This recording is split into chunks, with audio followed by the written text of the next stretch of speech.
والجماعة جماعة الحق والهدى والسنة هم السلفيون.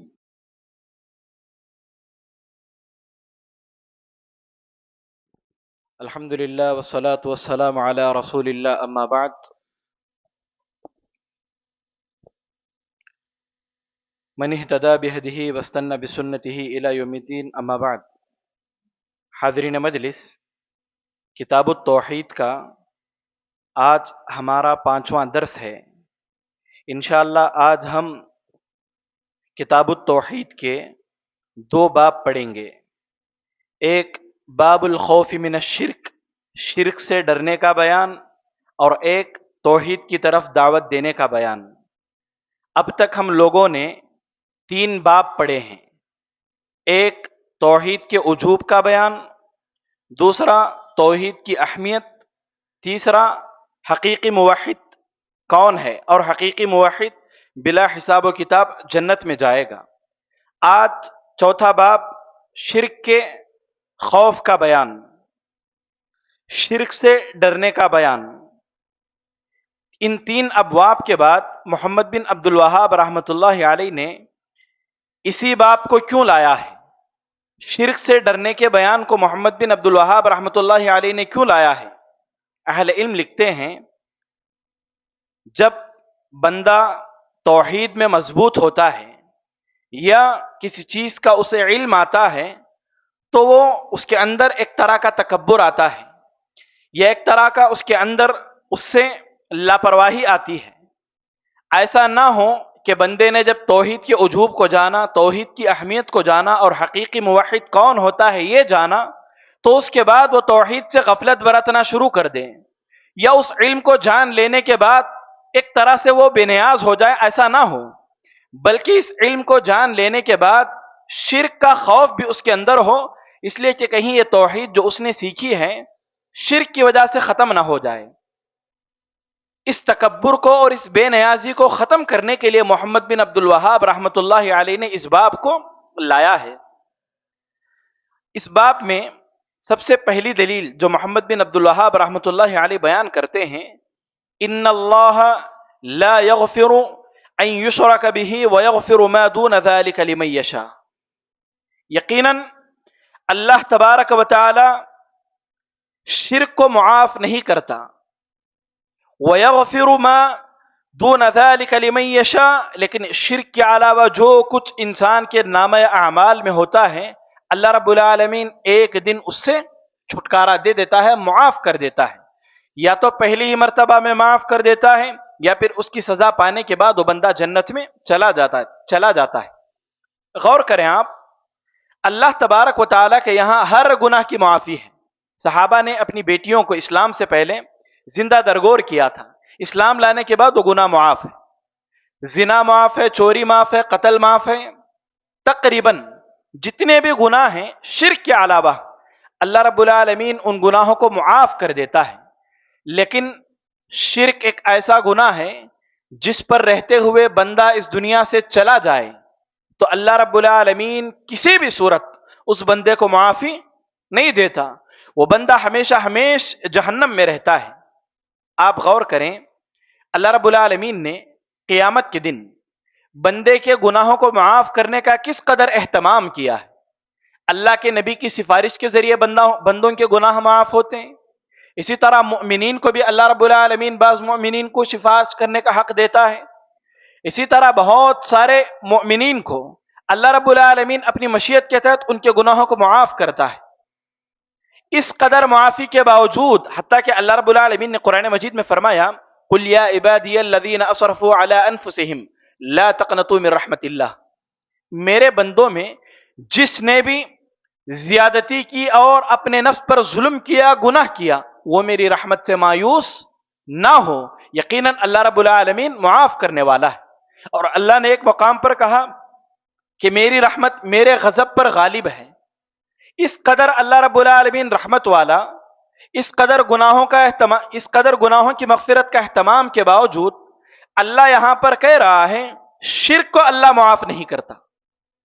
شرک کو اللہ معاف نہیں کرتا. بندے کو ڈر جانا چاہیے. آپ نے کبھی غور کیا ہے کہ آخر کیا وجہ ہے اللہ شرک کو معاف کیوں نہیں کرتا؟ شرک کو اللہ معاف کیوں نہیں کرتا؟ بندہ غور کرے تو بندہ شرک سے باز آ جائے گا۔ امام ابن القیم رحمۃ اللہ علیہ نے فرمایا اللہ شرک کو اس لیے معاف نہیں کرتا، شرک اللہ کے سامنے بندے کی سرکشی کو بتاتا ہے۔ کیسے؟ اللہ کہتا ہے شرک نہ کرو، لیکن بندہ کہتا ہے اے اللہ تیری پیدا کی ہوئی حقیر مخلوق کو میں تیرے برابر لا کھڑا کروں گا، گرچہ تو کہتا ہے کہ میں تیرے ساتھ شرک نہ کروں، لیکن اے اللہ میں تیری حقیر مخلوق کو تیرے برابر لا کر کے کھڑا کروں گا۔ یہ چیز اللہ کے سامنے بندے کی آخری حد کی جو سرکشی ہے اسے بتلاتی ہے۔ اس کو ایک اور مفہوم میں آپ سمجھیں تو آپ ایسے سمجھ سکتے ہیں شرک کے علاوہ جتنے بھی گناہ ہیں ان گناہوں کا تعلق ایمان کی کمزوری سے ہے، اور ان گناہوں کا تعلق اللہ رب العالمین سے نہیں ہے، لیکن جب بندہ شرک کرتا ہے گویا بندہ عملی طور پر یہ بتاتا ہے کہ اللہ رب العالمین کی ذات میں نعوذ باللہ نقص ہے، نعوذ باللہ اللہ رب العالمین کی ذات میں عیب ہے۔ شرک کر کے بندہ یہ بتلاتا ہے اولاد دینے والا اللہ ہے، غیر اللہ سے اولاد مانگ کر کے بندہ یہ بظاہر بتلاتا ہے کہ نعوذ باللہ اللہ رب العالمین اولاد دینے کی صلاحیت نہیں رکھتا۔ اسی طرح بہت سارے معاملات آپ دیکھ لیں، شرک کر کے بندہ بتلاتا ہے کہ یہ چیز نعوذ باللہ اللہ سے نہیں ہو سکتی، اس لیے ہم غیر سے طلب کر رہے ہیں۔ تو اس وجہ سے اللہ رب العالمین شرک کو معاف نہیں کرتا، اور اسی شرک کی خطرناکی کی وجہ سے انبیاء اللہ سے بارہا پناہ مانگتے تھے کہ اللہ انہیں شرک سے محفوظ رکھے۔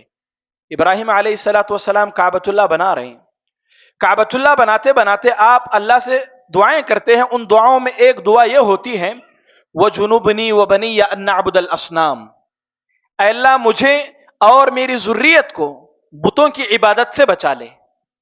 انبیاء سے شرک نہیں ہوتا، لیکن اس کے باوجود نبی خوف کھا رہے ہیں کہ کہیں میں شرک میں مبتلا نہ ہو جاؤں، اے اللہ تو مجھے شرک سے بچا لے۔ میں نے اس سے پہلے بھی کہا ہے جب یعقوب علیہ السلام کی وفات کا وقت قریب آیا، آپ اپنے بیٹوں کو جمع کر لیتے ہیں اپنے اطراف، جمع کر کے اسی شرک کی خوف کی وجہ سے آپ بتاتے ہیں وَلَا تَمُوتُنَّ إِلَّا وَأَنْتُمْ مُسْلِمُونَ، تمہیں موت نہ آئے اس حال میں کہ تم مسلمان رہو، موحد رہو، حالت توحید میں تمہاری وفات ہو تبھی تمہاری نجات ہے۔ اللہ کے نبی صلی اللہ علیہ وسلم موت کے قریب ہیں، آپ وفات پانے والے ہیں، اور وفات پانے سے کچھ دیر قبل آپ امت کو ڈرا رہے ہیں کس سے؟ قبر پرستی سے۔ لا تجعلوا قبری وثنا یعبد، میری قبر کو عبادت گاہ نہ بنا لو۔ اللہ کے نبی کو خوف ہے امت پر کس کا؟ شرک کا۔ دیکھیے انبیاء کا شرک کے حوالے سے اس قدر خوف ہے، تو میں اور آپ شرک کہیں ہماری زندگیوں میں نہ آ جائے کس قدر خوف کرنے والی بات ہے، یہ اس طرف توجہ دینے کی ضرورت ہے۔ بہت سارے موحدین کو میں نے بھی سنا ہے، آپ بھی سنے ہوں گے، اہل حدیث کبھی شرک کر سکتا ہے؟ اہل حدیث سے شرک ہو سکتا ہے کیا؟ ایسا علل اعلان کہتے ہیں لوگ۔ یاد رکھیں اس طرح اگر کوئی بندہ توحید سے بے خوف ہوتا ہے یا پھر توحید کے علم کے بعد کسی بھی طرح سے تکبر جتلاتا ہے، کوئی بڑی بات نہیں کہ اس کی زندگی میں شرک آ جائے۔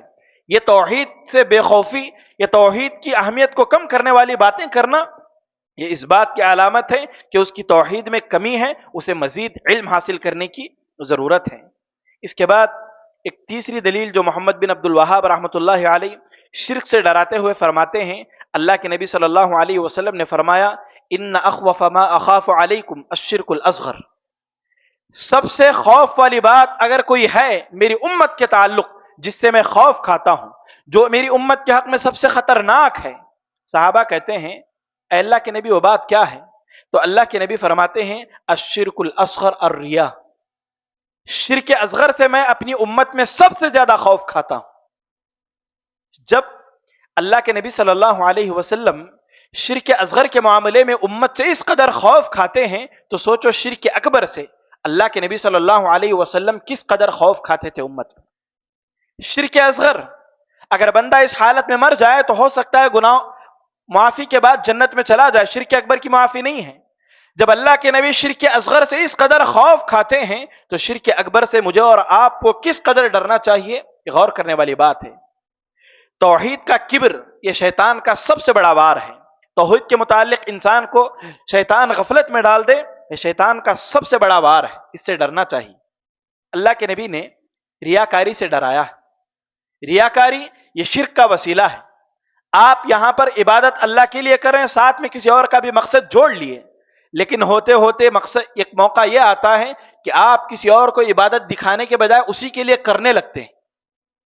اگر آپ ریاکاری سے بے خوف ہو گئے، آج عبادت کسی کو دکھا رہے ہیں، کل موقع آئے گا کہ آپ اس کے لیے عبادت کرنے لگیں گے، اس کی خوشنودی کے لیے، اس کی رضا کے لیے، تو اس سے آدمی کو خوف کھانا چاہیے۔ اور جو بندہ ریاکاری کے ساتھ عبادت کرتا ہے، مر کر کے چلا جائے، قیامت کے دن اللہ رب العالمین اس سے کہتے ہیں ایھا المراؤن اذهبوا الی من کنتم تراؤن، اے ریاکاروں، تم آج ان کے پاس جا کر کے اپنا حساب و کتاب کر لو، یا ان سے اجر حاصل کر لو جن کے لیے تم دکھاوا کرتے تھے، جن کو دکھانے کے لیے تم عبادت کیا کرتے تھے۔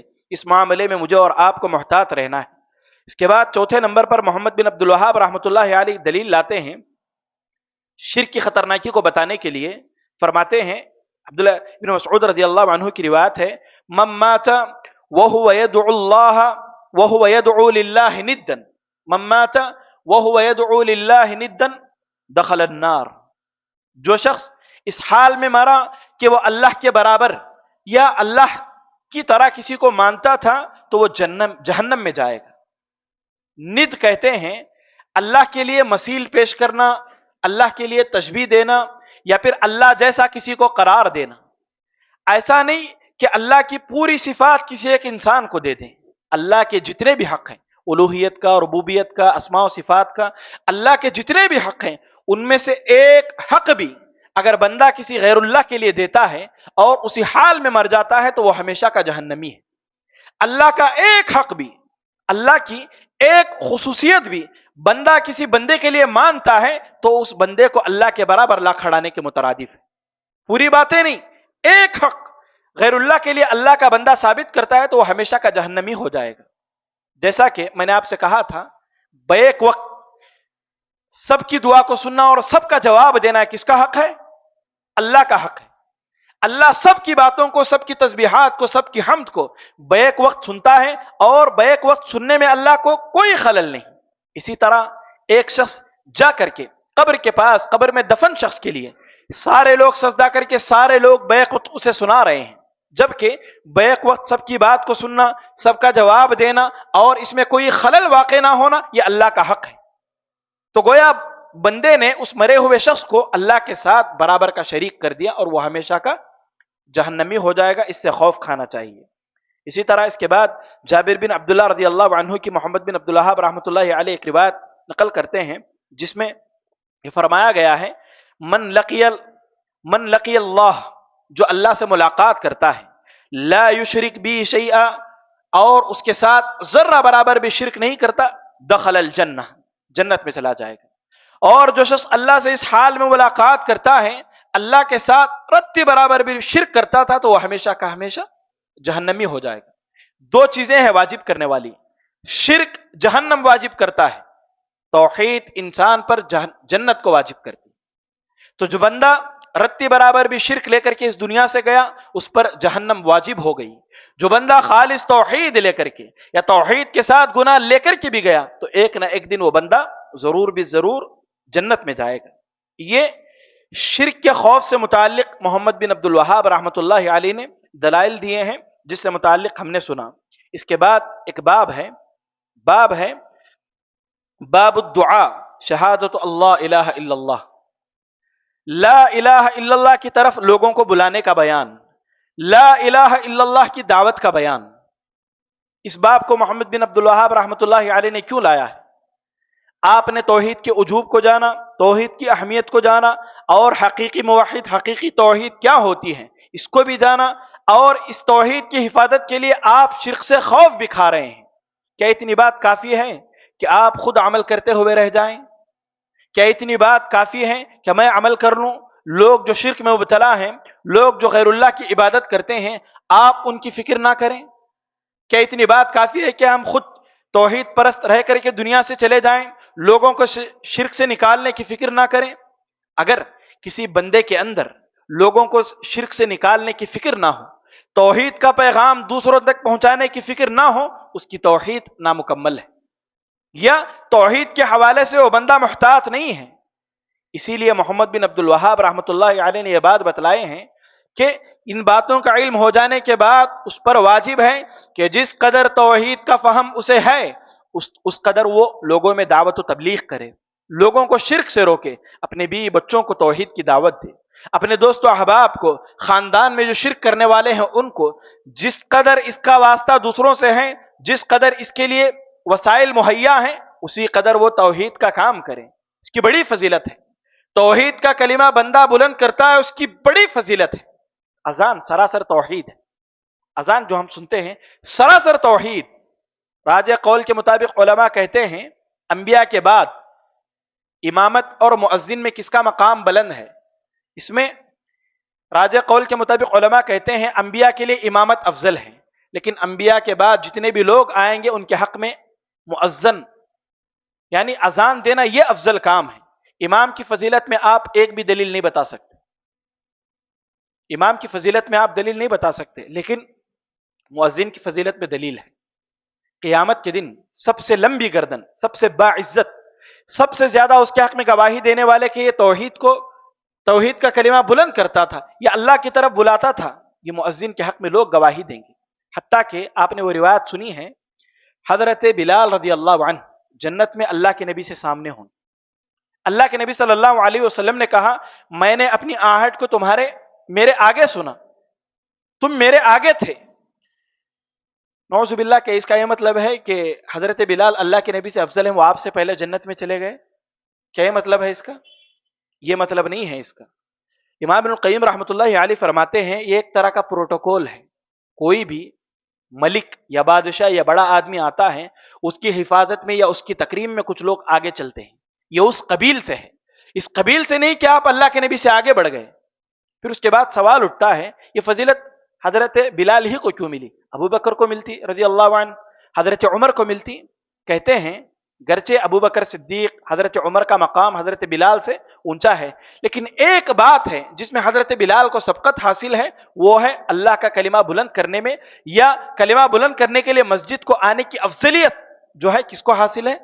حضرت بلال کو حاصل ہے، جس کی بنا پر آپ کو یہ مقام ملا ہے۔ یہ حضرت امام القیم رحمۃ اللہ علیہ بیان کرتے ہیں۔ تو بہرحال توحید کی طرف بلانے کی، توحید کی دعوت دینے کی ذمہ داری جس قدر ہمیں توحید کا فہم ہے اس قدر ہم پر واجب ہے۔ اب آپ غور کریں، آپ توحید والے ہیں، اس توحید کی بنیاد پر آپ کو جنت میں جانے کا دعویٰ ہے، آپ نے کس قدر لوگوں کو توحید کی دعوت دی، کتنے لوگوں کی آپ نے تعویذ نکالی، کتنے لوگوں کو آپ نے قبر پرستی سے روکا، کتنے لوگوں کو آپ نے غیر اللہ کے در پر جا کر جھکنے سے روکا۔ یہ میں اور آپ اپنا جائزہ لیں، اگر یہ فکر ہمارے اندر ہے یا جس قدر بھی ہم یہ کام کر رہے ہیں تو اچھی بات ہے، ورنہ ہمیں اس طرف توجہ دینے کی ضرورت ہے۔ اس کے بعد پہلی دلیل محمد بن عبد الوہاب رحمۃ اللہ علیہ فرماتے ہیں قل هذه سبیلی ادعو الی اللہ علی بصیرۃ انا ومن اتبعنی وسبحان اللہ وما انا من المشرکین۔ اللہ کے نبی صلی اللہ علیہ وسلم فرماتے ہیں میرا اور میرے متبعین کا یعنی میرے ماننے والوں کا یہی حکم ہے، یہی کام ہے، یہی راستہ ہے، وہ اللہ کی طرف لوگوں کو بلاتے ہیں، اور اللہ ہر عیب سے پاک ہے اور میں مشرکین میں سے نہیں ہوں۔ فرماتے ہیں انا ومن اتبعنی، میں اور میرے متبعین لوگوں کو کس کی طرف بلاتے ہیں؟ کس کی طرف؟ ایک اللہ کی طرف۔ جس کو بھی اللہ کے نبی کی اتباع کا دعویٰ ہے وہ سب سے پہلے لوگوں کو توحید کی دعوت دے۔ اگر اللہ کے نبی کی محبت کا اتباع کا دعویٰ بھی ہے لیکن اس کی ترجیحات میں سب سے پہلی ترجیح توحید کی نہیں ہے، وہ اتباع میں ناقص ہے، وہ اتباع میں ناقص ہے۔ اور اللہ کے نبی صلی اللہ علیہ وسلم نے بھی جتنے بھی صحابہ کو جس کسی قوم کی طرف بھیجا سب سے پہلے انہیں توحید کی دعوت دینے کا حکم دیا۔ حضرت معاذ جبل رضی اللہ عنہ کو اللہ کے نبی صلی اللہ علیہ وسلم نے اہل کتاب کی طرف بھیجا۔ ہم نے حضرت معاذ رضی اللہ عنہ کی فضیلت کو سنا تھا، تعاون امواس میں آپ کا انتقال ہوا، آپ کی عمر اس وقت 38 سال تھی، اور اس امت میں حلال و حرام کا سب سے زیادہ علم رکھنے والا کون ہے؟ حضرت معاذ۔ اور قیامت کے دن سارے علماء اور ائمہ کے قائد امام پیشوا کون رہیں گے؟ حضرت معاذ۔ ان کو اللہ کے نبی اہل کتاب کی طرف دعوت دینے کے لیے بھیج رہے ہیں، اکیلے شخص کو۔ اہل کتاب ہیں، دعوت دینے کے لیے کتنے لوگوں کو بھیج رہے ہیں؟ ایک۔ حدیث طویل ہے لیکن ہم محل استشہاد پڑھیں گے صرف۔ فرماتے ہیں فَلْيَكُنْ أَوَّلَ مَا تَدْعُوهُمْ إِلَيْهِ شَهَادَةُ اللَّهِ إِلَهَ إِلَّا اللَّهِ۔ سب سے پہلی بات جب تم اہل کتاب کے پاس جاؤ تو کس کی دعوت دے گے؟ شہادت اللہ الہ الا اللہ۔ دعوت میں سب سے پہلا کام ہوتا ہے توحید کی دعوت دینا۔ یہ کب؟ جب کفار سامنے ہوں۔ کفار کو آپ دعوت دے رہے ہیں، آپ زنا سے نہ روکیں، چوری سے نہ روکیں، قتل سے نہ روکیں، سب سے پہلے آپ انہیں توحید کی دعوت دیں، توحید کو سمجھ جائیں گے، یہ ساری خرابیاں ختم ہوگی۔ لیکن جب آپ کے مخاطب اہل اسلام ہوں تو ایسی صورت میں جس قدر اہمیت اور جس قدر ضرورت وہاں کے حالات کو ہے، وہاں کا ماحول میں ہے، آپ اس سے ان کی ابتدا کریں گے یا پھر انہیں کل اسلام پیش کریں گے؟ توحید، نماز، زکوٰۃ، حج، روزہ سب بتائیں گے انہیں جس قدر انہیں اس کی حاجت ہے۔ یہاں میں آپ کو ایک بات بتلاؤں، اللہ کے نبی صلی اللہ علیہ وسلم دعوت و تبلیغ کے لیے بھیج رہے ہیں، اور آپ دعوت و تبلیغ کے لیے کتنے لوگوں کو بھیج رہے ہیں؟ صرف ایک۔ آج ہم دیکھتے ہیں کچھ لوگ دعوت و تبلیغ کے لیے جماعت کی شکل میں نکلتے ہیں۔ یہ اللہ کے نبی صلی اللہ علیہ وسلم کا طریقہ نہیں ہے۔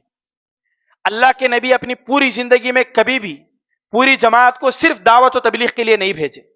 اللہ کے نبی مکہ سے مدینہ دعوت دینے کے لیے حضرت مصعب بن عمیر اکیلے کو بھیجے۔ یہاں اللہ کے نبی صرف حضرت معاذ بن جبل رضی اللہ عنہ کو بھیج رہے ہیں۔ کچھ لوگ کہہ سکتے ہیں 70 قراء کو بھی تو اللہ کے نبی نے بھیجا تھا، وہ تو جماعت تھے۔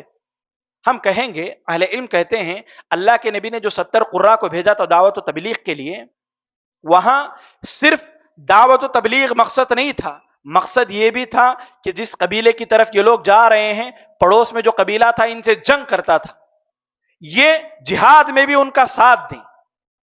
اس مقصد کے تحت اللہ کے نبی صلی اللہ علیہ وسلم نے ساتھ بھیجا تھا، اس لیے نہیں کہ خالص یہ پوری جماعت جا کر کے دعوت و تبلیغ کا کام کرے۔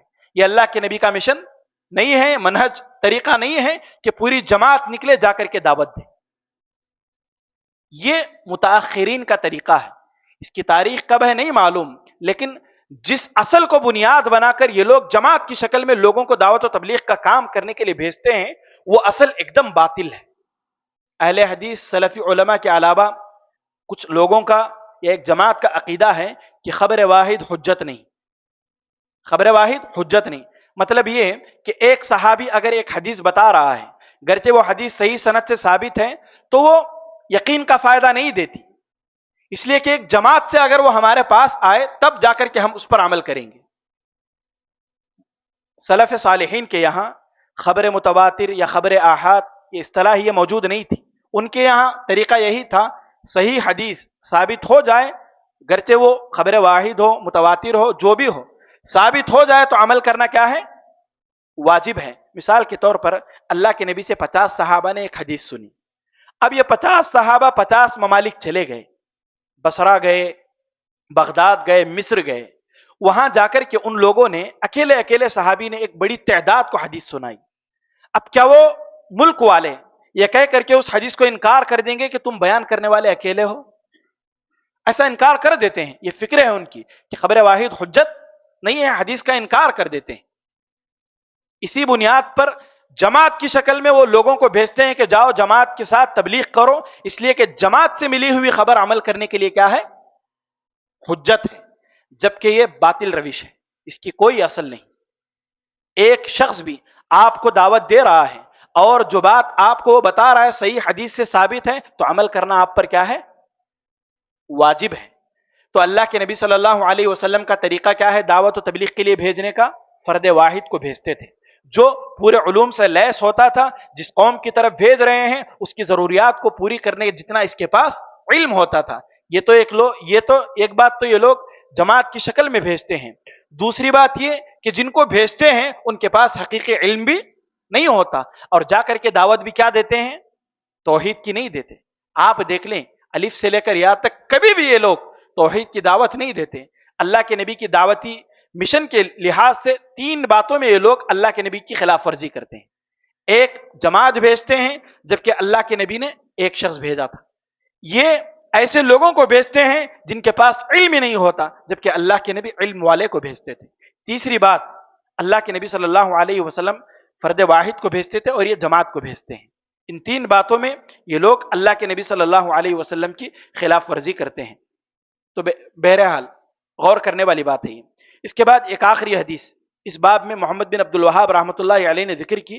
حدیث طویل ہے، میں صرف محل استشہاد آپ کے سامنے پیش کر دیتا ہوں. خیبر کے موقع پر ایک قلعہ فتح نہیں ہو رہا تھا. اللہ کے نبی نے کہا کل میں ایک ایسے آدمی کے ہاتھ میں جھنڈا تھماؤں گا، پرچم تھماؤں گا جس کے ہاتھ پر اللہ فتح دے گا. صبح ہوتی ہے، رات بھر صحابہ یہ اس امید میں رہتے ہیں کہ ہمیں ملے گی، ہمیں ملے گی یہ چیز. لیکن اللہ کے نبی حضرت علی رضی اللہ عنہ کو پرچم دیتے ہیں. کہتے ہیں صحابہ ان کے آنکھ میں تو تکلیف ہے. اللہ کے نبی اپنا لعاب لگاتے ہیں، تکلیف دور ہو جاتی ہے. اللہ کے نبی انہیں پرچم دیتے ہیں اور کہتے ہیں کہ اللہ تمہارے ہاتھ پر فتح و کامیابی دے گا. یہاں آپ غور کریں، جائیں گے مقابلہ کریں گے. فتح کیا ہے؟ کیا ہے فتح؟ یقینی ہے.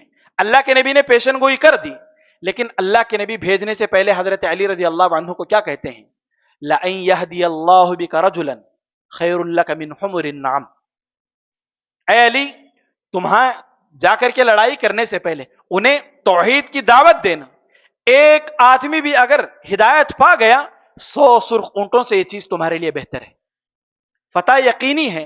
جائیں گے مقابلہ کریں گے، جیت جائیں گے. اس کے باوجود بھی توحید کی دعوت دینے کی اہمیت اس قدر ہے، اللہ کے نبی روک کر کے کہتے ہیں جاؤ لڑائی سے پہلے دعوت دینا. اگر وہ لوگ اسلام لے آئیں، توحید کو مان لیں، یہ چیز تمہارے لیے 100 سرخونٹوں سے بہتر ہے.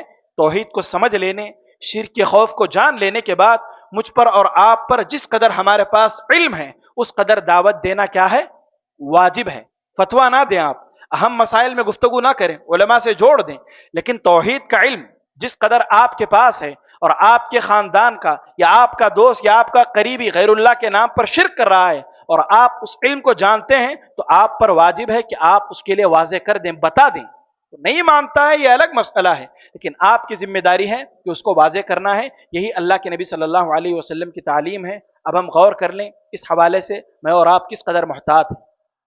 ایک آدمی 100 شادیاں کرواتا ہے اور ایک آدمی ہے ایک آدمی کو توحید کی طرف بلاتا ہے.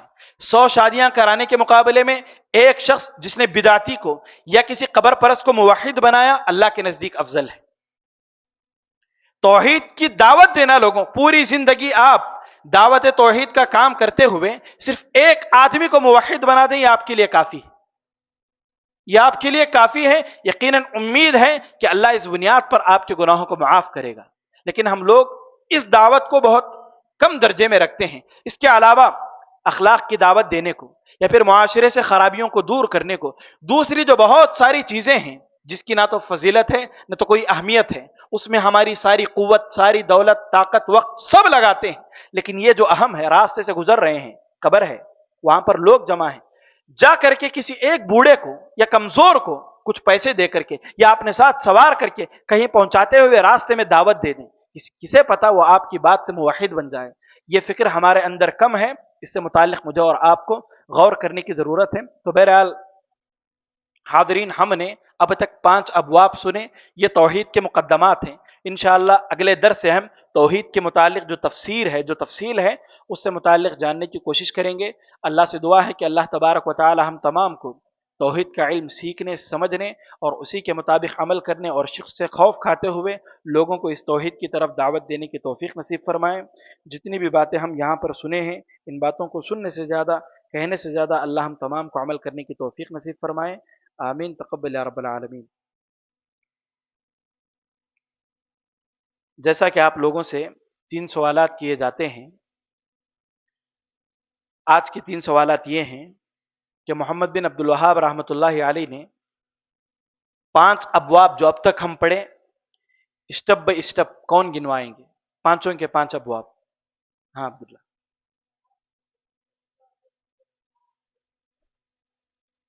لیکن کون سا ہو، اس میں کس بات کی؟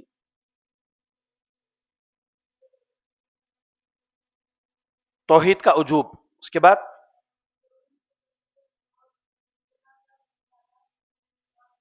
توحید کی اہمیت، بلا حساب و کتاب جنت میں جائے گا. ٹھیک. 3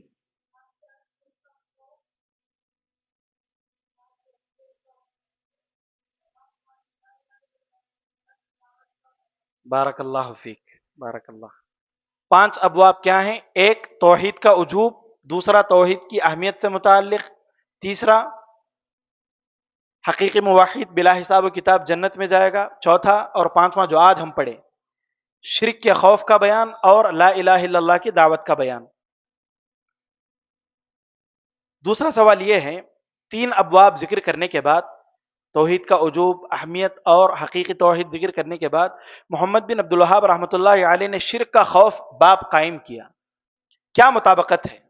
کیوں قائم کیا؟ میں نے آپ کے سامنے بیان کیا تھا۔ ہاں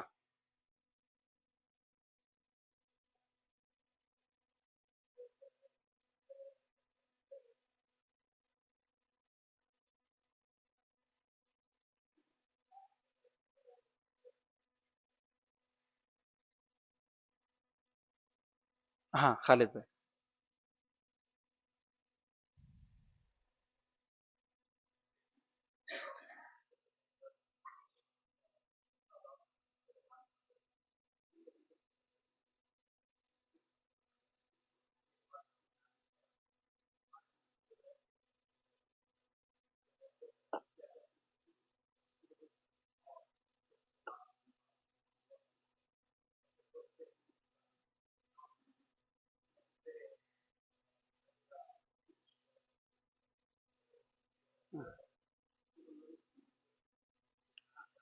بارک اللہ فی خالد بھائی، بالکل اس لیے بیان کیا ہے کہ خصوصاً موحدین میں ایک طرح کا تکبر یا ایک طرح کا دعویٰ ہوتا ہے کہ ہم ہر حال میں جنت میں جائیں گے، اس چکر میں وہ شرک سے خوف نہیں کھاتے، ڈرتے نہیں، اور اسی غفلت کی وجہ سے ان کی زندگیوں میں شرک داخل ہو جاتا ہے۔ اچھی بات ہے آپ نے توحید سیکھا، اور یہ سب سے پہلا واجب ہے، اور اس کی فضیلت اہمیت آپ ہر لمحہ موت تک دیکھیں گے اور مرنے کے بعد قیامت کے دن بھی دیکھیں گے، اور اسی کی بدولت آپ جنت میں بھی جائیں گے۔ لیکن کسی بھی لمحہ آدمی کو بے خوف نہیں ہونا ہے، ہمیشہ شرک سے خوف کھاتے رہنا چاہیے، یہی انبیاء کا طریقہ تھا۔ بارک اللہ فی خالد بھائی۔ ایک آخری سوال، اللہ کے نبی صلی اللہ علیہ وسلم جو دعوت دینے کے لیے لوگوں کو بھیجتے تھے، اللہ کے نبی صلی اللہ علیہ وسلم کا طریقہ کیا تھا دعوت کو بھیجنے کا؟ ہاں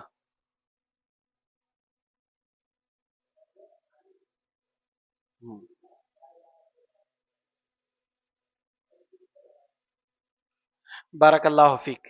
اللہ کے نبی صلی اللہ علیہ وسلم دعوت و تبلیغ کے لیے ایک عالم دین کو بھیجتے ہیں، جس کے پاس اس قدر علم ہوتا کہ جس کے پاس جا رہا ہے بارک اللہ فیک ان کی ضروریات کو پورا کر سکے، اور دعوت دینے میں سب سے پہلے توحید کا حکم دیتے اور شرک سے ڈرانے کی بات کہتے، جبکہ آج جماعت کو بھیجتے ہیں اور ان کے پاس علم بھی نہیں ہوتا، اور جماعت کو بھیجنے کے پیچھے ایک باطل فکر ہے کہ خبر واحد حجت نہیں ہوتی، جماعت جا رہی ہے، جماعت دعوت دے گی تو جماعت کے بعد حجت رہے گی، جبکہ یہ فکر باطل ہے۔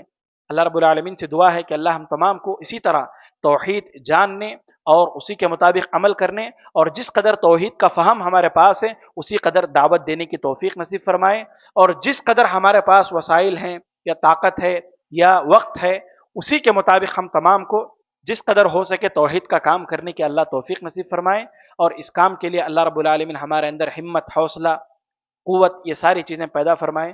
آمین تقبل یا رب العالمین۔ سبحانک اللہم و بحمدک، اشہد ان لا الہ الا انت، استغفرک و اتوب الیک۔ وقل جاء الحق وزهق الباطل إن الباطل كان زهوقا